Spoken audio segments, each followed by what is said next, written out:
Okay, welcome back to episode 22. How you guys doing? I take that as you're doing well then. Fantastic. Amazing, super. Okay, so you're here with myself, Olu, Shiwal, Daniel, and Pabilo.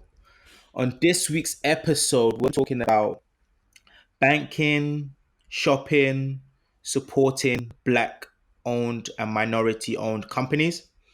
Do we do it? Or we just all talk? And then we'll go to the book review, which will be taken by myself, Oliver. So let's get started.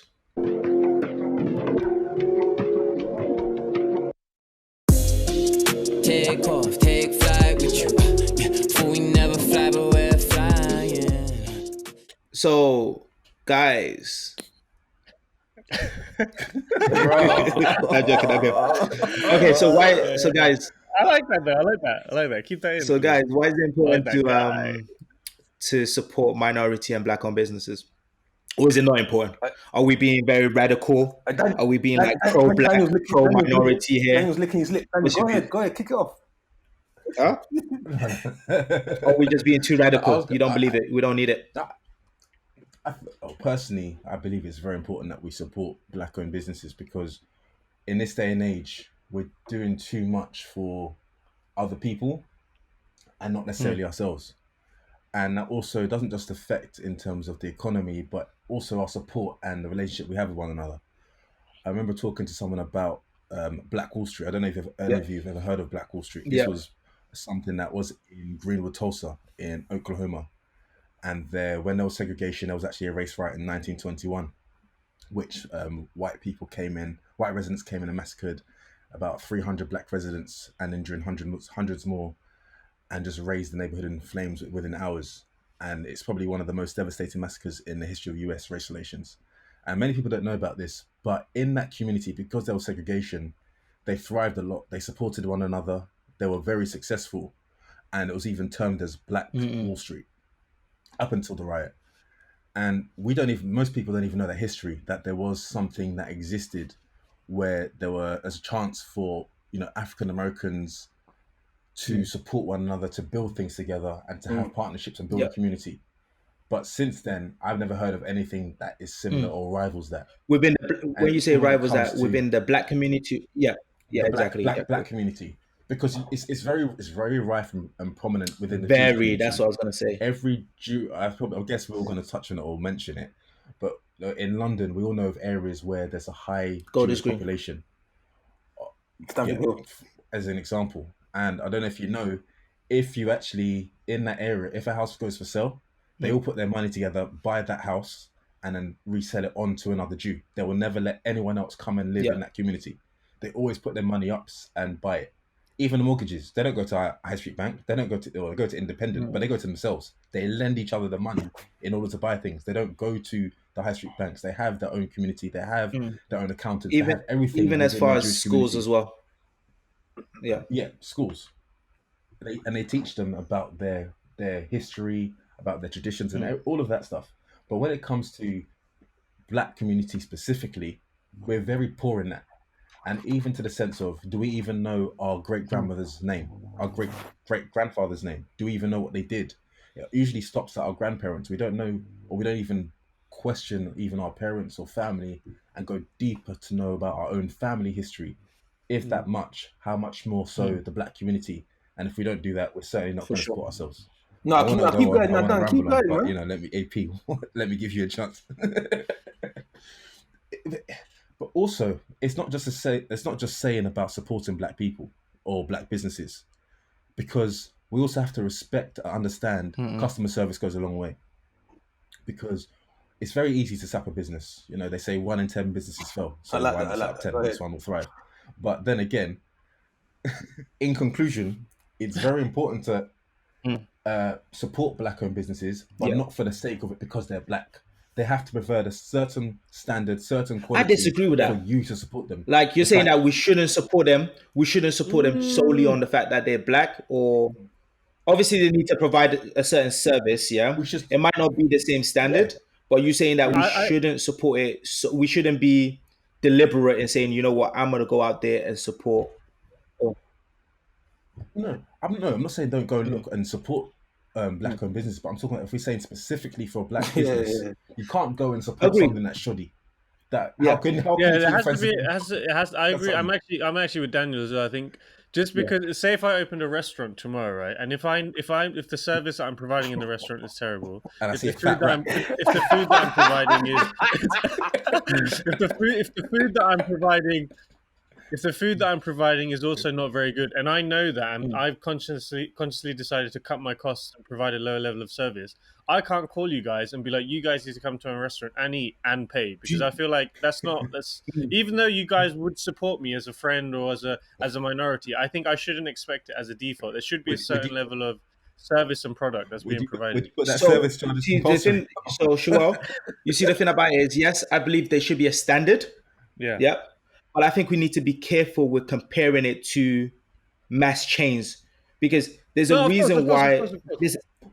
But yeah. Olu, even that, I feel when you're more independent, your customer service is better than a mass chain because you No, care but about And if people. you're I only agree if that you're as only well. talking about customer service as one aspect of it, I think before you mentioned Right, about where do you shop? if I think you're talking about I think you're not only just talking about customer service, you're talking about the product as well, the quality of the And product and everything like that. and just the thing though, related to your comment, Olu, Saying that if I go to an individual like independently run restaurant or even a product that maybe a friend is selling, I personally will try to not compare that against the big chains or the big brands because I don't think that's fair. I just try to look at it as an individual offering that they're providing, and if that is a good standard, then of course by default, to be fair, I will support. But I think there should also be a level of service that they also should provide as well. Yeah, because for me, it's like, and I think Daniel covered a few of the important reasons why we should support it. One, I think that there's a racial wealth gap. As much as people don't like to admit it, or there's an undertone to it, there is. In the States, in the UK, there is a gap in terms of wealth. They say one in four black families have zero to negative net worth, versus if they look at white counterparts who are between 1 to 10.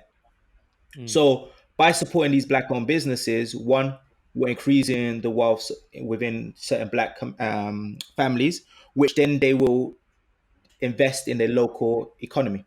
So they will invest in other businesses which they can use to source their products, other businesses which they can, or black or minority businesses, which can help them build their product or their ecosystem.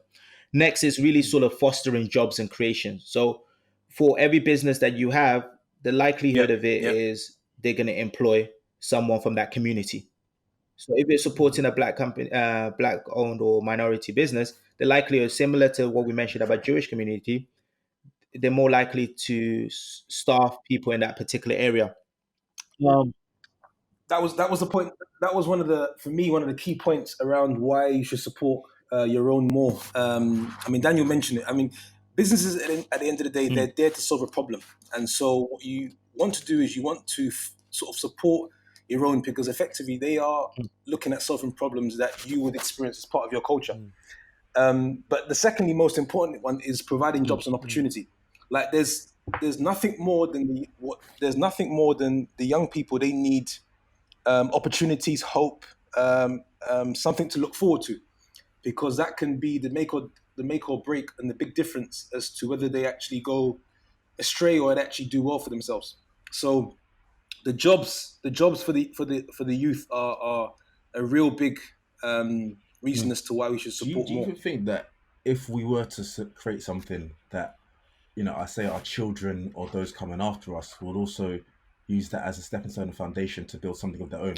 I say that For sure, because typically 100%. we look to our parents, to those close around us, and in terms of what jobs they're doing, we almost naturally gravitate to take on something similar to that. But if it was a family business or company, you could take on the reins, you could start leading that, and even or opening something similar or expanding further. I'm not going to touch on the Dame Dash interview. I know Olu loves that Dame Dash interview. You got a boss, Daniel? Do you have a boss, Daniel? Huh? Huh? You have to answer to another man? Is that what you need to do? And I don't want to dwell on that, but it comes to even when you look at, say, big established companies, even IKEA, Walmart, all of these are family-run businesses or family-owned companies that have been passed down from Yeah. generations to generations. Mm. And it's not like the younger people had that business acumen. It was taught to them along the way, and they, took charge of it. But imagine so much more if that were us, listed in, Forbes, Fortune listed companies, FTSE 100, all of those kind of companies. Imagine if that were black-owned businesses. It was only recently when it was the FTSE 100 had its first black CEO. So, and that's of Credit Suisse. But really and truly, we don't do enough to even want to support other people. I know I don't want to touch on it now about why we don't support black-owned businesses. But I think it's something inherent that's been cultivated and nurtured over a very long period of time, stemming back course. from slavery. But I'm not gonna. I We'll don't want to We'll digress. talk. Yeah. But Dan, just to go there a little bit. So I think on one hand, because that seems to be the cloud that hovers over, and I think it takes away sometimes the people that do support black businesses. So there is an element of also debunking the myth. I think there are a lot of people out there who do support their own, and I think it's more of a case of how can we do more? Because I think sometimes the narrative is we don't support at all. But I think we are getting better at it. Now, why I had this conversation with my cousin yesterday. I don't think it's because we don't want to. It's because we don't know how to. And although it sounds very simple, but you. I disagree. I disagree. Okay. No, what when I say we don't know how to, it's because it's effectively we're in a system where we're designed to effectively be workers, not winners. And so when I'm talking about support, I'm talking about supporting to the point where you can scale on a larger scale your own and businesses. And effectively it's going to mean stepping out of the system that you was raised in, having to redesign. And that's like a lot to do with unlearning and stripping back what you've inherently have in order to push forward. So, I mean, when I say we don't know how to, it's more of a historical, as you mentioned, slavery standpoint, because I think we do sit there and mull over, okay, how is this going to work? We tend to look at the downsides as opposed to the upsides. I don't think it's because we don't want to. Okay, yeah, okay. I see your point. It's more of like we haven't had enough examples in front of us to be able to say, okay, that's exactly how I'm going to do it. How do in the day of social media and where information is spread very fast? How do we increase that and how do we make that known? Because one area I do see it quite well is weddings. I see a lot of people using black vendors for their weddings, and that's quite encouraging. And it even goes to the point of when we're talking about side hustles, there's nothing that you're going to do that no one's ever done before, because there are a load of photographers, a load of videographers, food caterers, but there are more than one that I see people use. So whatever it is that you want to do, there is a demand, there is an audience, there is clientele that is available and ready for you. But I see it in that wedding kind of vendor space. But how do we go beyond that?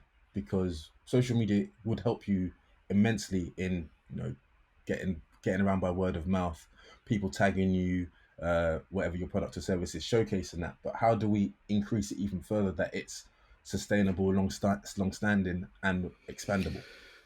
Do you feel like there's a platform in which people can easily go on there and go on and find all these black-owned businesses and easily? Because the reason why I say that is I think nowadays our generation is very lazy when it comes to shopping and buying and everything.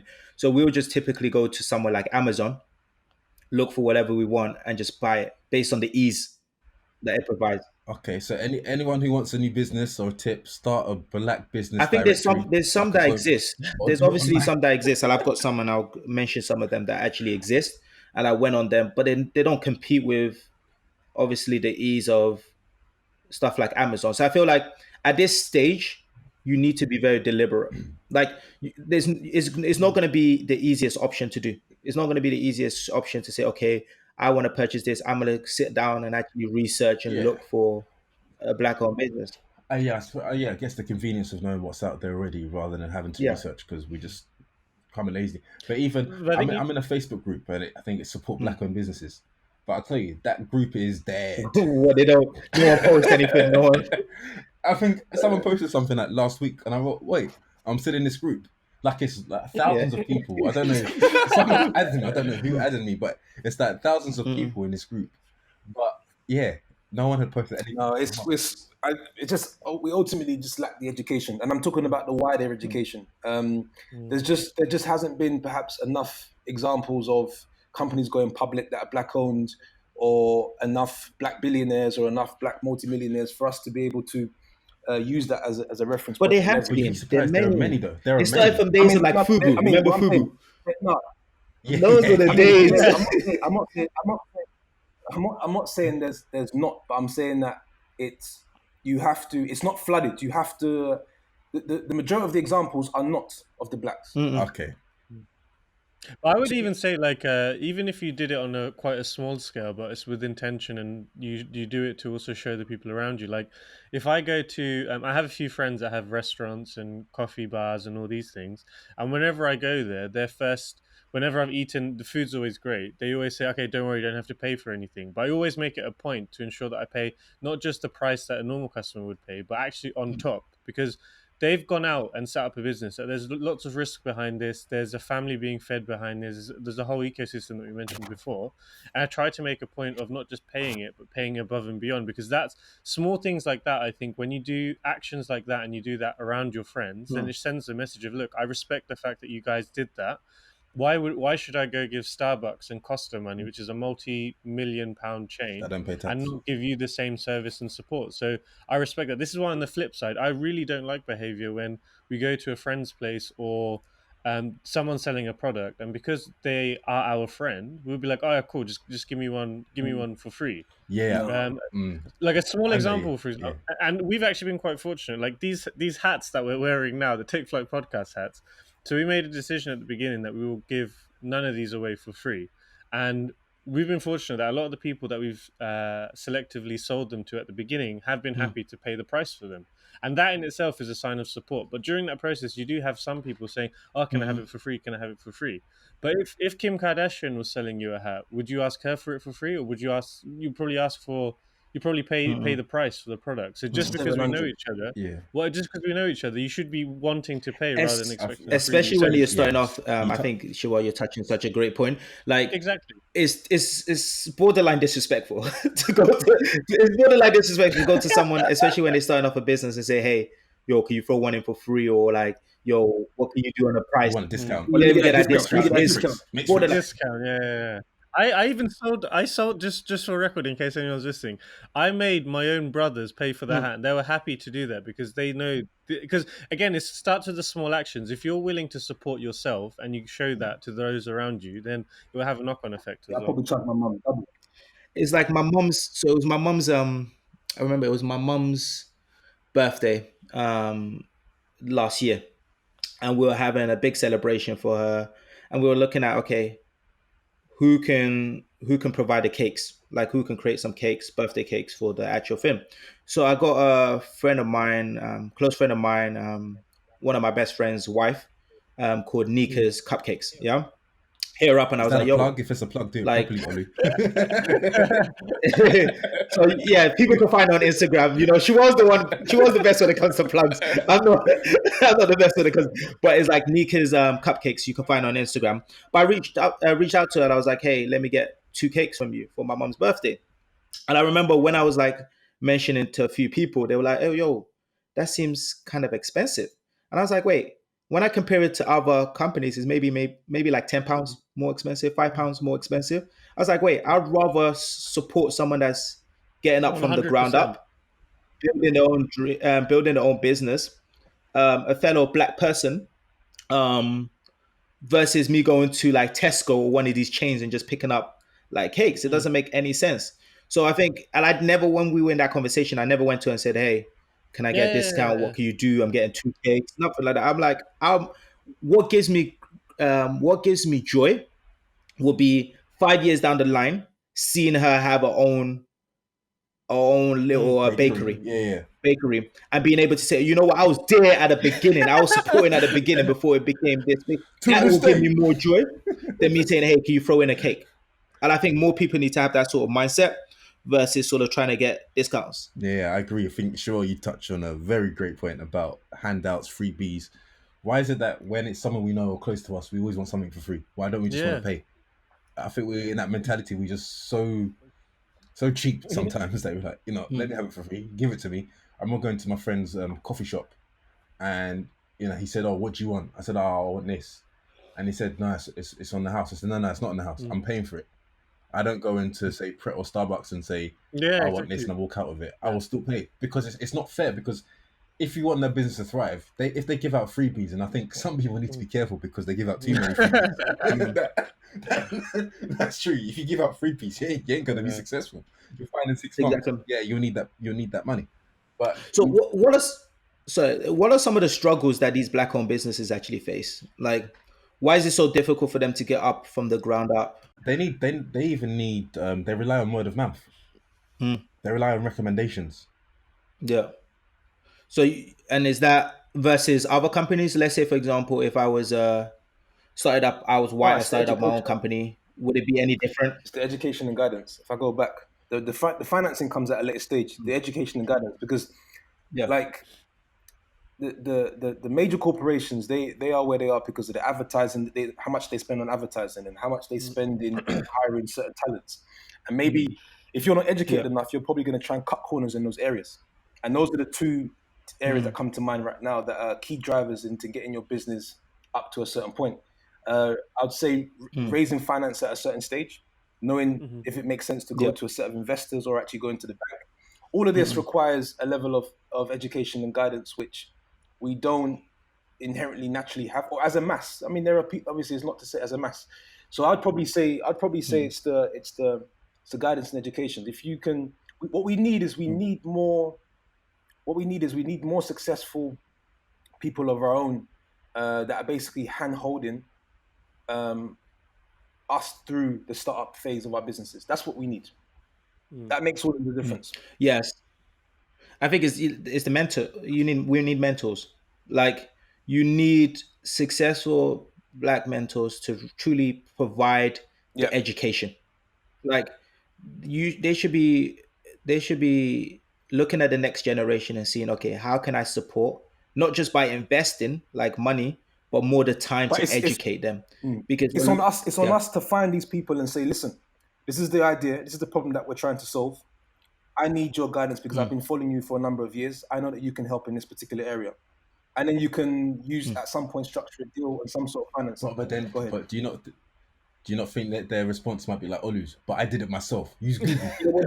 That would not be my first off. That would not be my response. That would not be my response. The big mistake as well is that thinking that we can do it ourselves.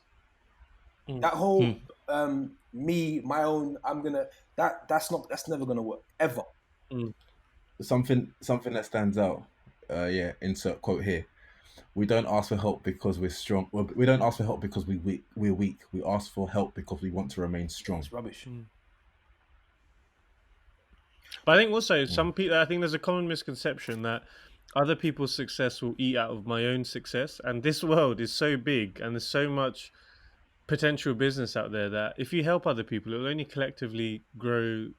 Probably both of your, or three of your, or four of your business that you're trying to do as well. So I think this is also a certain mentality within our cultures that if other people are trying to do similar and they look similar to us and have a similar background, we instantly get a bit defensive and think, actually, I don't want to help you as much because I'm trying to do my own thing. But we need to get out of this mentality that you're eating out of my plate when there's more than enough food for everyone. It's not zero-sum game.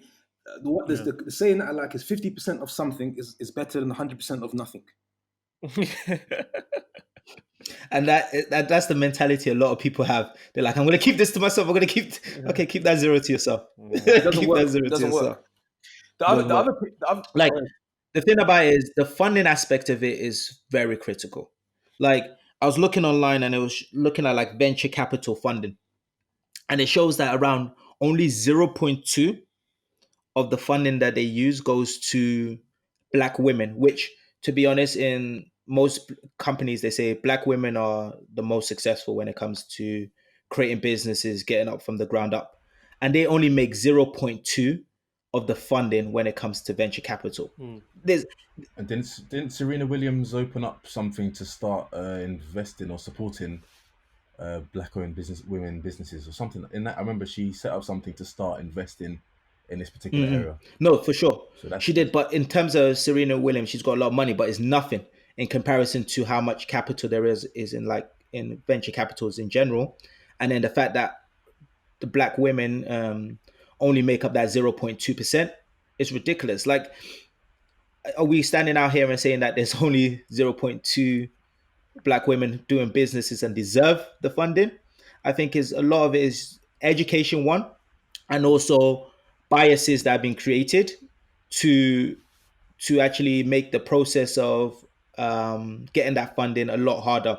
So you're seeing so many people coming out, like you mentioned, Serena Williams, actually opening their own venture capital companies to actually solve that problem.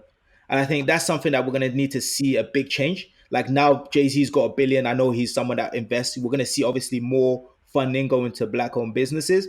So that's where we need a generation before us to actually go back and support those problems that we have, where it might not be as easy to go to a banking loan because of your name or the area that you grew up in. Because as much as we don't like to mention it, there's still bias based on where you live, your postcode, your name, and all of those areas which hinder black-owned businesses.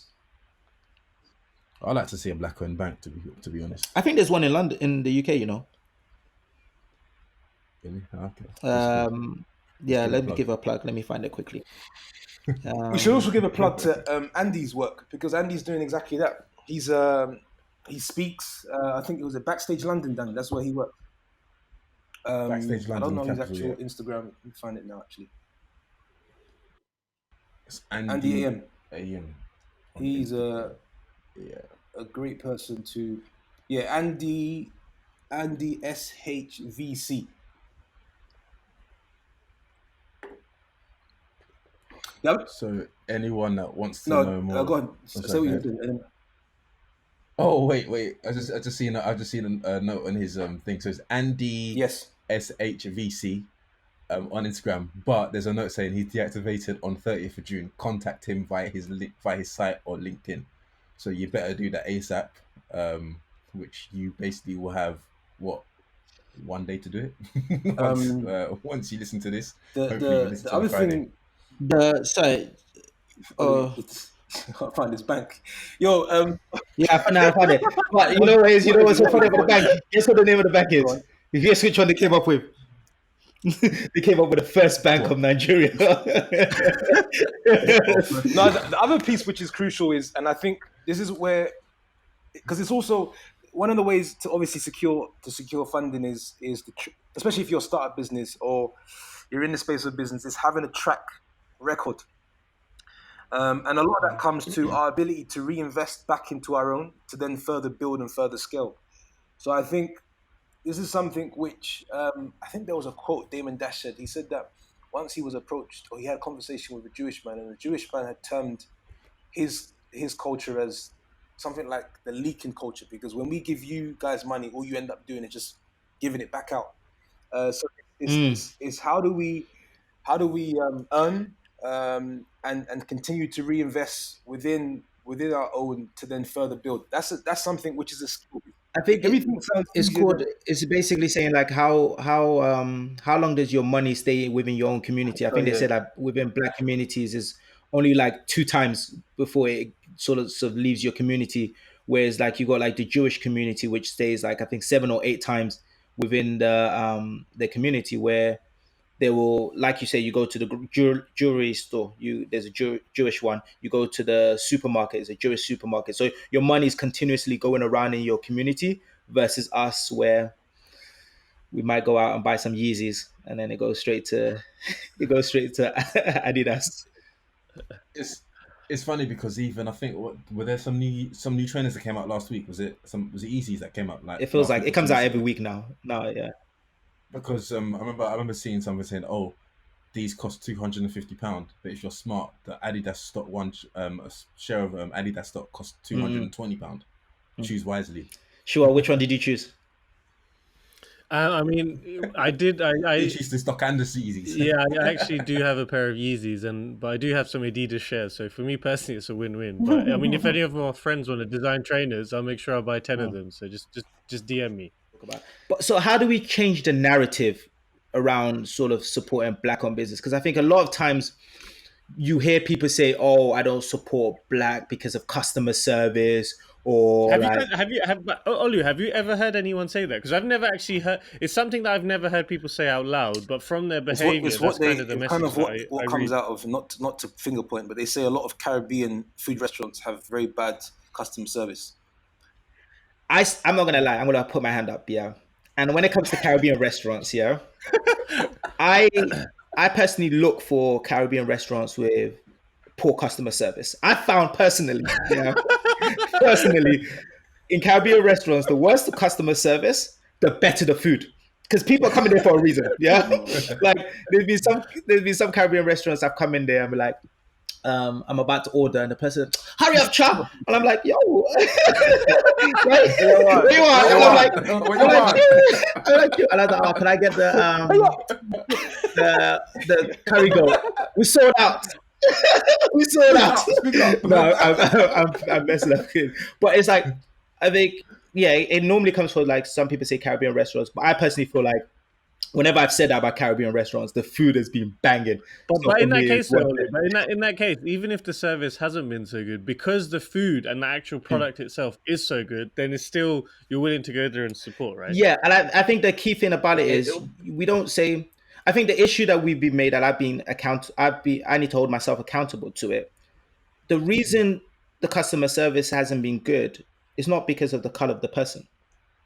Like if I go to a white restaurant and I have bad customer service, I'm not going to say, hey, white companies have. I'll think that specific, that one shop had.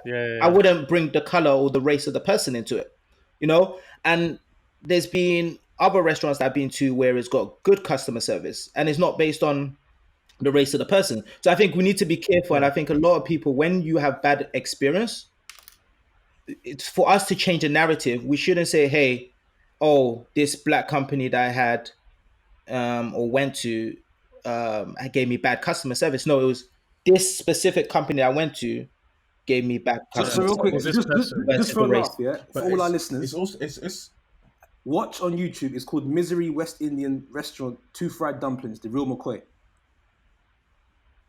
Yeah, watch it. the real McCoy. Yeah. No, but it also comes down to you. There are a number of points I want to raise.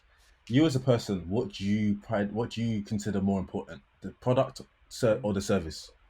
And depending on which side of the fence you sit on, like Olu, you might not care about the service, but you know that the end goal, what you're going to receive is going to be really nice. So you might sacrifice that and think, I know I'm going to have a bad experience or a waiting time or whatever it may be.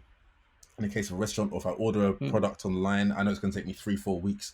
I know I can't even email them to ask them where it is located, if it's been shipped yet, but it will just turn up on my doorstep. That's one thing. But also, we have to understand there's also different cultures. Just because that's, they might say, what you want? That might just be how they speak generally in their hometown. They're not necessarily being rude, but we're perceiving it as being rude because we live in a Western society. So are we now saying, for someone of, say, an African-owned company business that is providing a service in, say, the format of a restaurant, and because of the way they serve us, we see it as rude, but that's because we're trying to ask them to conform to a Western way of providing a service. So we need to be very aware of that we're not having these prejudices before we go in or order something because of the way, say, a high street chain may serve us or treat us, that we also expect it from another company. So that's one point. But when we do find somebody that's good, we need to understand, as a black-owned business or company, people are more likely to sing your praises for the good. Before I mention that, people usually spread news that is bad rather than good. So even as something that you buy that's good, you may not talk about it, but if you experience something bad, you will definitely share your experience. You go on TripAdvisor, or even ourselves, would you ever write a review that you've had a good experience? Probably not. But if you've received a bad experience, you're more likely going to write an essay that the word count is going to be maxed. Trust me. And so we need to be aware of that. So even when you read reviews, be aware that people don't necessarily talk about the good that they've experienced, but more so the bad. No, I was actually going to just add to that bit, which is what makes people take their credit card out of their pocket and pay is actually a level of trust, and trust is built up through enough advertising and also, like you said, recommendations. Because I know I learned from Shmuel, like Booking.com and all these places. The first thing he does is he sorts it by review. So we the way we can sort of take ownership ourselves is lead by example, and sort of go to these black-owned restaurants and then also start to advertise and promote. Look, I've just eaten here. It was good. It wasn't bad. When your friends ask you for recommendations, recommend them places where, like that place in Thailand. Solid restaurant. Amazing place. I think it's just it's a level. It's about that word of mouth. Just talking about it more, recommending those types of services, and I think the businesses themselves have to perhaps do a better effort in promoting, because that ultimately is what builds trust with customers. Because when we go to the Starbucks and we don't even second guess the service, and you might have a terrible tea that day or coffee or whatever it may be, but it's Starbucks, so it's the brand. But I was actually thinking also, how can we, maybe not so much from a business standpoint, but how can we help to further mobilize the black and the browns within the corporate space where we are today? And it's also a lot to do with, me and Shua, we've obviously ran a number of recruiting processes over the last few years. And to be honest, maybe I shouldn't say this, but we actually look to see how we can get more blacks and browns into the corporations to give them that opportunity. Reason being, because we understand the problem that we've solved ourselves in our lives and for our families, and we know that they'll be able to do the same for theirs. So it's where I'm a big believer in, if you're in a position where you can hand out the opportunity, help the youth and give them a sense of direction and something to look forward to, definitely do it. And the thing is, I'll be honest with you, there have been certain talents over the years which haven't necessarily been great, but it still has made a difference for them, right? So we can do a lot ourselves as well, for sure. And it's about really providing feedback. I think that's the key aspect of it, because you might have a bad experience, yeah. Let's take away from race, whatever it is, you might have any bad experience. We should be able to go to that business and say, hey, this is my experience. Like, I want to support you. This is where I feel like you guys can improve X, Y, and Z. And that business to not have a chip on their shoulder, but truly accept that feedback and say, okay, really appreciate the fact that you've given me honest feedback, because honest feedback for me is based on people that care. Like, me not going online and just putting like a nasty review, and actually speaking to the manager or and saying, hey, this is where I feel like you can improve, truly shows that you're supporting that business. And that business is sort of try and look at how they can incorporate that feedback and take that on board, versus maybe having a chip on their shoulder to that particular feedback. So probably the final point from my side, and just to close the topic, is if you are consuming a product from a friend, a family, anyone that's close to you that looks very similar to you, I would highly recommend pay the full price, or even go above and beyond that. That person, that individual, has taken a risk. They're really trying to put themselves out there. They're trying to better their whole ecosystem. And the smallest thing that we can do is just appreciate that and support them the best way that we can. And if we're happy to support companies like Starbucks, celebrities like Kim Kardashian and Kanye West, then the smallest thing we can do is also help those around us as well. Go ahead, so Pete. this week on the book review, we're going to have yours truly, Olu. So Olu, help us understand what it is that we're about to learn. Why is that? Pabila, are you excited about this book review the same way that Olu gets excited about your book reviews? Come on, let's go. I'm looking forward to it. Pabila looks locked and loaded. Pabila. He's probably got his questions ready. I know, ready. All his questions ready. I'm all good.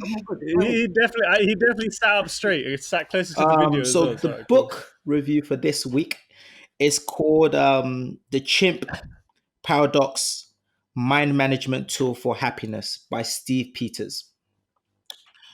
So, and what it is really sort of is a life mind sort of growth book.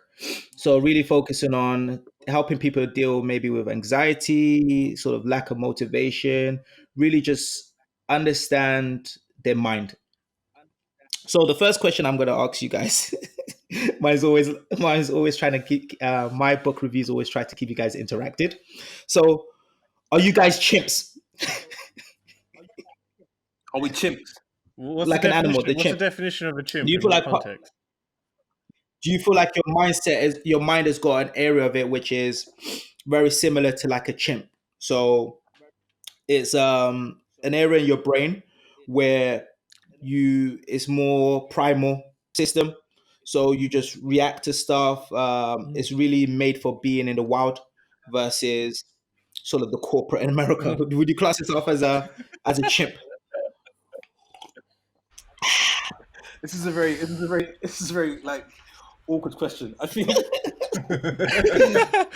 I don't know where Olu's going with this. But based on how you described it, I guess we all have this. Are you trying to sort of like free spirit type? Yo, P, I'm asking Wild you a simple question: party? are you a chimp? No, I'm not. What are the other options? What you- There's no other options. It's are you a chimp? You could probably argue that. he's You could probably argue that. I mean, part- He's gonna say this because But if I- the next series of questions will be like, "But do you do this? But do you that?" So yeah, you're. yeah. wait, I'm gonna say. yeah. I'm gonna say no. Okay, I'm gonna say part of me is perfect. Now what? P, for once you're correct. But there's no right or No, wrong so answer. the way the book sort of tries to go through it is it works on something called a mind model. So with your brain, it's split up into what it classes as 6 different areas. But this really focuses on 3 different areas. For the purpose of this book, it looks at 3 specific areas of your brain. So you've got the frontal part of your brain. Yeah. Frontal lobe, the temporal lobe. No, so this hippocampus. uses Okay. different names. Have you read the book?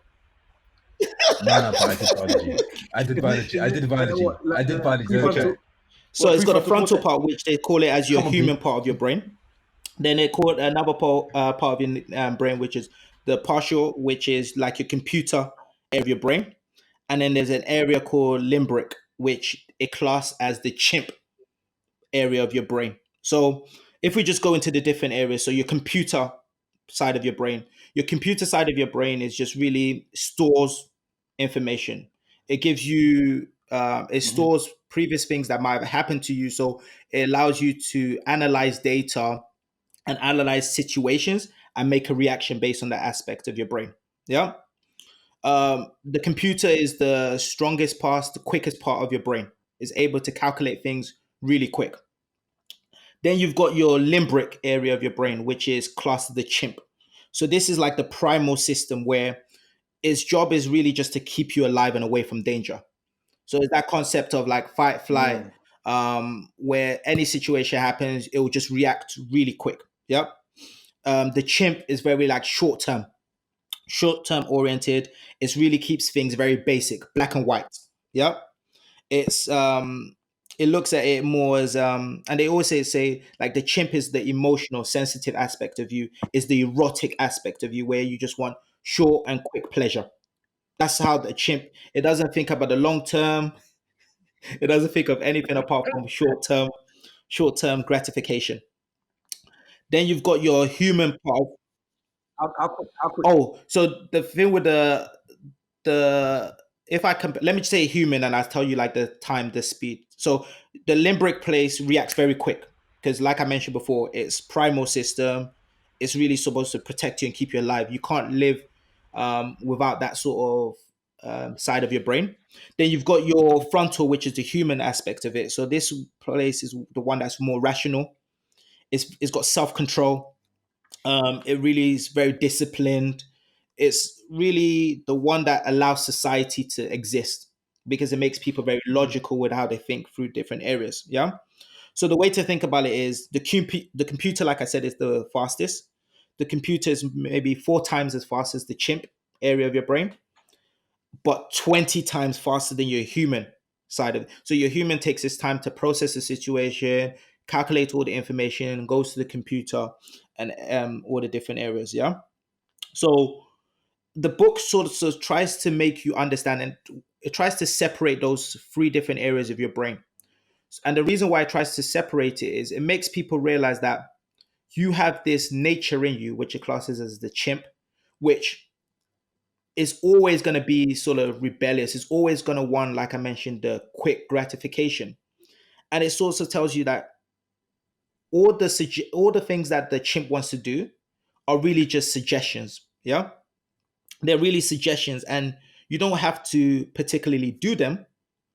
But there's ways for you to manage it, and there's ways for you to deal with your chimp versus trying to ignore it. So some people will pretend as if the chimp doesn't exist. So let's say when you start a diet, yeah. So some of you, sure, you work out, you train quite a lot. I'm sure when you start your diet, there's something in you that might have an urge to say, "Oh, you know what? Screw it. Let me have a cheat day."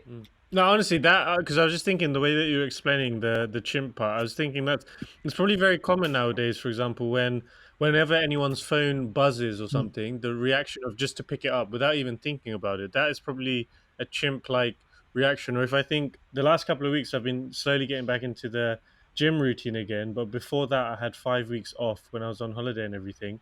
And during that period, if you put any food in front of me, whether I was hungry or not, I was not thinking. I was just put it in my mouth straight away. So yeah, it's definitely. I'm thinking it's definitely around this discipline piece and what kind of differentiates us from animals. And I think the great thing that you've identified is you can see when your body, your lifestyle is quote unquote, not obviously to an extreme aspect of it, but going out of control.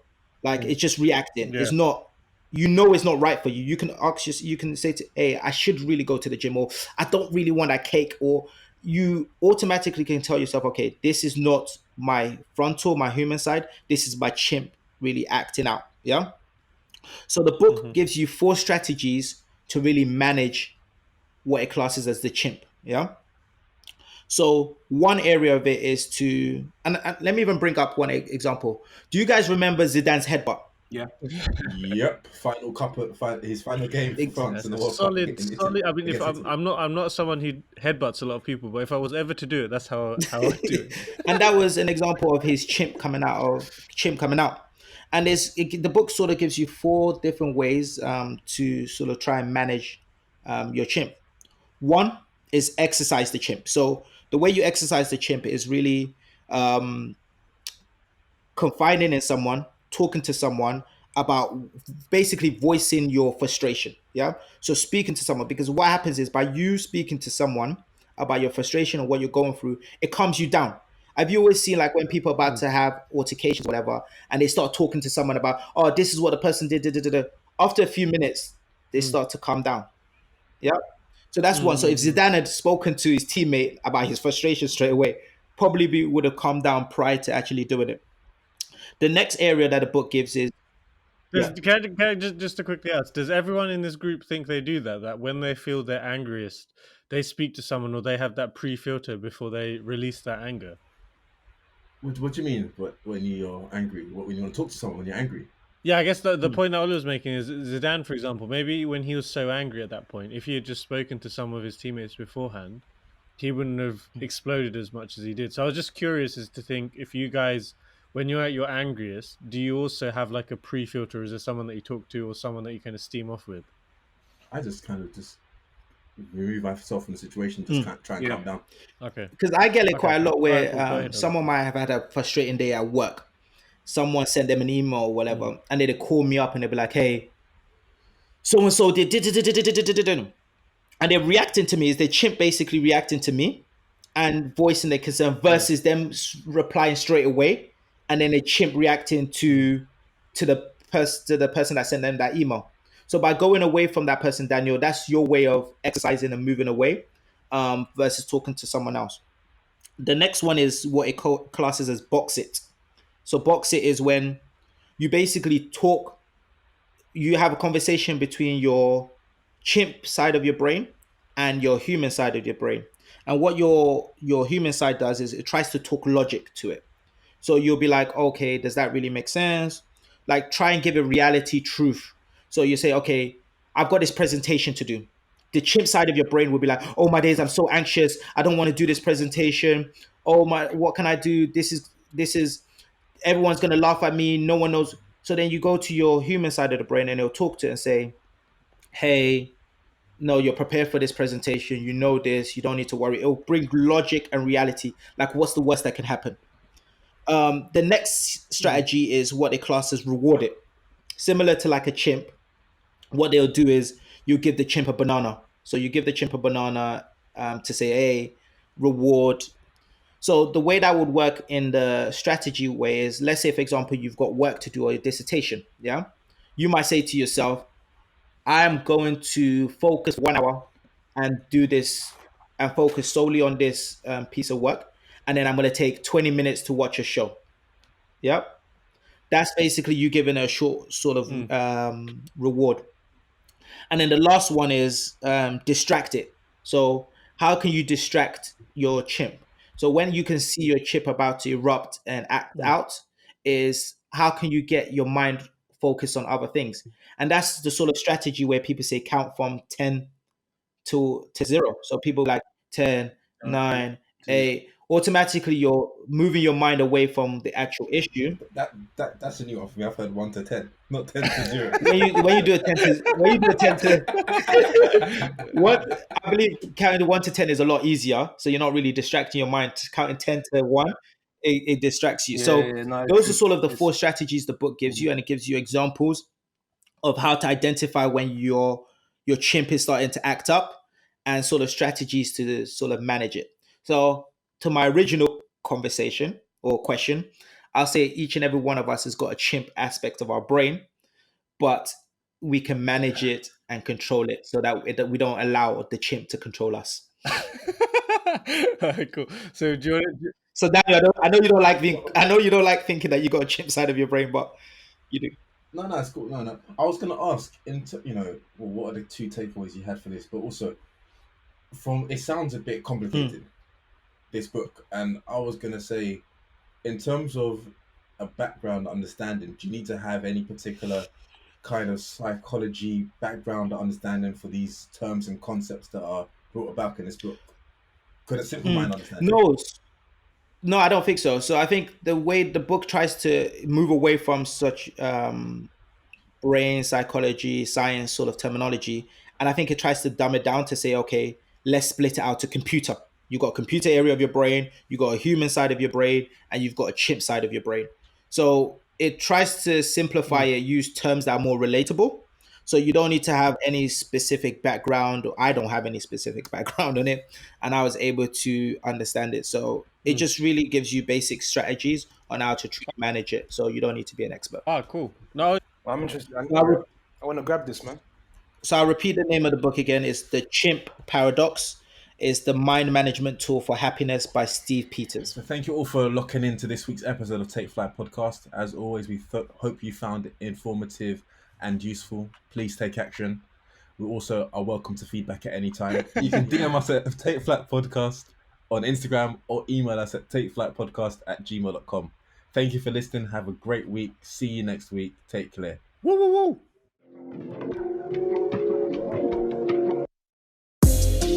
Take off.